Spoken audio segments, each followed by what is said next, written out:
ভারতের জন্য একের পর এক খারাপ খবর দিচ্ছে মার্কিন যুক্তরাষ্ট্র। কিছুতেই যেন বিশ্ব পরাশক্তির কাছ থেকে ভালো খবর আসছে না।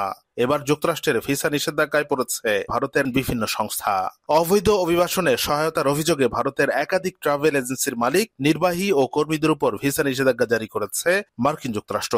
স্থানীয় সময় সোমবার এক বিবৃতিতে যুক্তরাষ্ট্রের পররাষ্ট্র দফতর এই সিদ্ধান্তের কথা জানায়। পররাষ্ট্র দফতরের মুখপাত্র ট্যামি ব্রুস বলেন, আমরা অবৈধ অভিবাসন বন্ধে ট্রাভেল এজেন্সির মালিক, নির্বাহী এবং ঊর্ধ্বতন কর্মকর্তাদের বিরুদ্ধে ভিসা নিষেধাজ্ঞা আরোপ অব্যাহত রাখব। আমরা অভিবাসন ও জাতীয়তা আইনের আওতায় এসব নিষেধাজ্ঞা দিচ্ছি। যুক্তরাষ্ট্রের ভিসার অপব্যবহার যে কোনোভাবেই হোক তা সহ্য করা হবে না।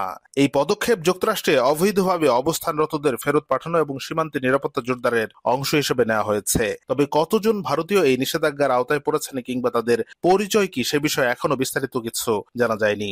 যুক্তরাষ্ট্রের দূতাবাস জানিয়েছে, ভারতের ভিসা প্রক্রিয়ায় সংশ্লিষ্ট মার্কিন মিশনের সংগ্রহ করা তথ্যের ভিত্তিতেই এই সিদ্ধান্ত নেওয়া হয়েছে। সম্প্রতি যুক্তরাষ্ট্রে অবস্থানরত ভারতীয় নাগরিকদের উদ্দেশ্যে দেশটির দূতাবাস একাধিক সতর্কবার্তা প্রকাশ করেছে। সেখানে বলা হয়েছে, অননুমোদিত সময়সীমা পার করে যুক্তরাষ্ট্রে অবস্থান করা অভিবাসন আইনের লঙ্ঘন, যা ভবিষ্যতে আজীবনের ভিসা নিষেধাজ্ঞার কারণ হতে পারে।